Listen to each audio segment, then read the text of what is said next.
धर्म के ठेकेदारों पर कार्रवाई करे जो एक धर्म स्थल पर बैठकर कि ब्राह्मण और कथावाचक 8 घंटे बर्बाद करते हैं, सार क्या निकलता है? न कटा तोरो बाप निकल। एक कथा के आयोजन से कितने लोगों को लाभ नहीं। तुम कहते कथावाचकों की क्या जरूरत? मूर्ख ठटरी के बड़े न कटा, तुम मुझे मिल जा, मैं मसल दूंगा तुझे। गाली गलौज करते हैं और अभद्र भाषा का प्रयोग करके आदमियों को और अंधविश्वासी बनाने का काम करते हैं। तो कहता है कि कथावाचकों की क्या आवश्यकता? ये पाखंड फैलाते हैं। कथावाचकों की आवश्यकता है। इस देश में लाखों लोगों का घर बच जाता है कथा सुनने से।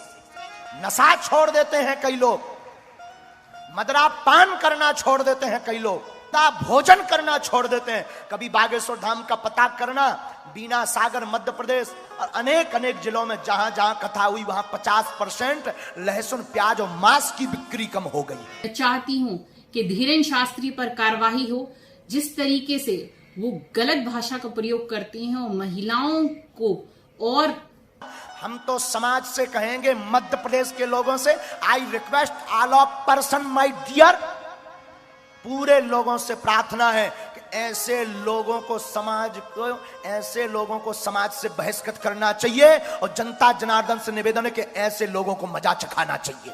हाँ, जिस तरीके से वो महिलाओं के खिलाफ में बोलते हैं कि ठटरी बन जाएगी, वो तो चरित्रहीन है, इस तरीके की भाषा का प्रयोग नहीं होना चाहिए एक बड़े और पूज्य मंच से।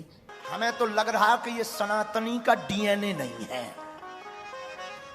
कोई और डीएनए है इसके अंदर। अगर आप सनातनी हो तो, नहीं तो चूड़ियां पहन लो, वरना कभी अगर तुम हमारे चक्कर में या राउंड में फंस गए, ठठरी ठठरी ठठरी। धर्म के ठेकेदारों पर कार्रवाई करे जो एक धर्म स्थल पर बैठकर गाली गलौज करते हैं और अभद्र भाषा का प्रयोग करके आदमियों को और अंधविश्वासी बनाने का काम करते हैं। मैं चाहती हूं कि धीरेन्द्र शास्त्री पर कार्रवाई हो। जिस तरीके से वो गलत भाषा का प्रयोग करती हैं और महिलाओं को, और जिस तरीके से वो महिलाओं के खिलाफ में बोलते हैं कि ठटरी बन जाएगी, वो तो चरित्रहीन है, इस तरीके की भाषा का प्रयोग नहीं होना चाहिए एक बड़े और पूज्य मंच से। बंडा में जो रेप की घटना हुई है वो बहुत ही निंदनीय है, क्योंकि उस बच्ची के साथ रेप हुआ और जब वो रिपोर्ट लिखवाने गए तो मुश्किल से उसकी एफआईआर दर्ज हुई है, जबकि सुप्रीम कोर्ट ने साफ कहा गया है कि अगर इस तरीके की कोई घटना होती है तो ऑन द स्पॉट उसकी एफआईआर होनी चाहिए। और जो एफआईआर दर्ज हुई है वो भी सही धाराओं में नहीं हो पाई है, क्योंकि उस बच्ची का पहले किडनैपिंग हुआ, उसके बाद रेप हुआ। ऐसे में उस परिवार को धमकाया गया और डराया गया। ऐसी स्थिति में मैं मांग करती हूं कि उस एसपी और कलेक्टर पर कार्रवाई हो और उस बच्ची के लिए, वो पीड़ित परिवार के लिए सरकार अपनी तरफ से आर्थिक सहायता दे और उस बच्ची की शिक्षा दीक्षा और नौकरी की जिम्मेदारी ले, क्योंकि उस बच्ची को अभी सरकार की मदद की आवश्यकता है।